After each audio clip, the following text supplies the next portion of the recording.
మిత్రులారా, ఈనాడు కొందరు ఔరంగజేబు ముస్లిం మతోన్మాది అని, శివాజీ ఆయనను ఎదిరించినటువంటి హిందూ వీరుడు అని ప్రచారం చేస్తున్నారు. నిజంగా ఔరంగజేబు ముస్లిం మతోన్మాద, శివాజీ హిందూ ధర్మ రక్షకుడా? పరిశీలిద్దాం.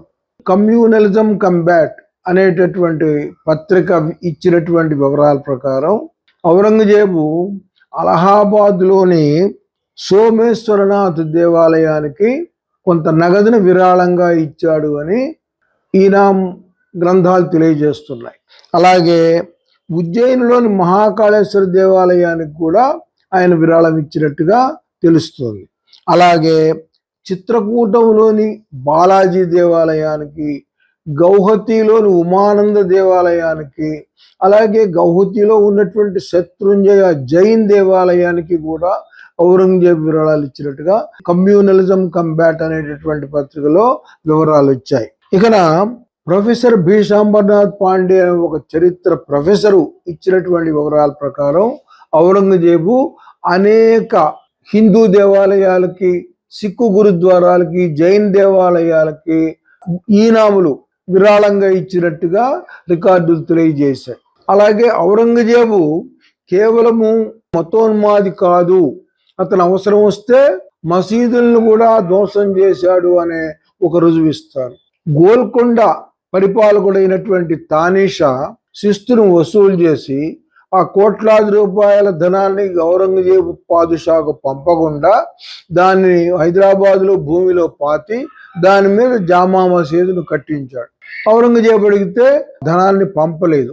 ఔరంగజేబు ఎక్కడ ఆ ధనాన్ని దాచిపెట్టాడో అర్థమైంది. వెంటనే సైన్యాన్ని పంపించి ఆ మసీదును కూలగొట్టి భూమిని తవ్వించి ఆ డబ్బు మొత్తాన్ని కూడా ఢిల్లీ తరలించాడు.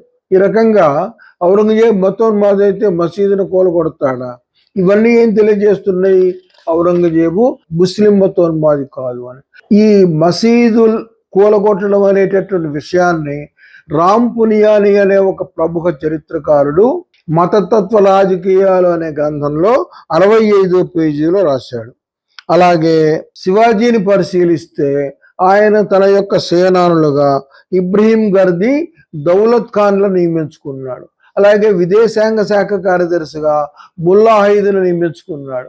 అన్నిటికంటే ముఖ్యంగా ఆయన యొక్క అంగరక్షకుల్లో అతి ముఖ్యుడైన వాడు మదారి మెహతర్ అని చెప్పి ఒక ముస్లిం కుర్రవాడు.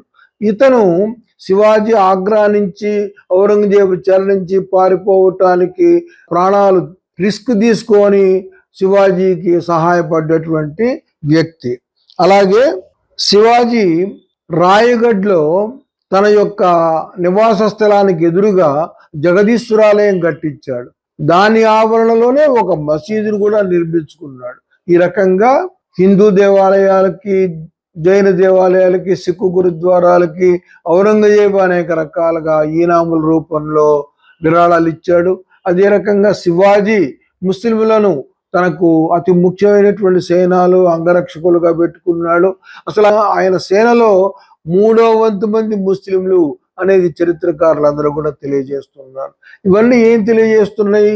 ఔరంగజేబు ముస్లిం మతోన్మాది కాదు, శివాజీ హిందూ ధర్మరక్షకుడు కాదు. శివాజీ తన యొక్క ఒక రాజ్యాన్ని స్థాపించడం కోసం కృషి చేసినటువంటి ఒక సాహసోపేతమైనటువంటి వీరుడు. అలాగే ఔరంగజేబు తన రాజ్య పరిరక్షణ కోసం అని చెప్పి అడ్డు వచ్చినటువంటి దేవాలయాలను, మసీదులతో సహా అన్నిటిని నాశనం చేయటం, రాజ్యాన్ని పరిపుష్టం చేయడం కోసం, ప్రజలందరి సహకారం కోసం అనేక మందికి ఈనాములు ఇచ్చినటువంటి వ్యక్తి తప్పితే వీరిద్దరు కూడా ఎట్టి పరిస్థితుల్లో కూడా మతతత్వవాదులు కాదు అనే విషయాన్ని చరిత్ర రుజువు చేస్తోంది.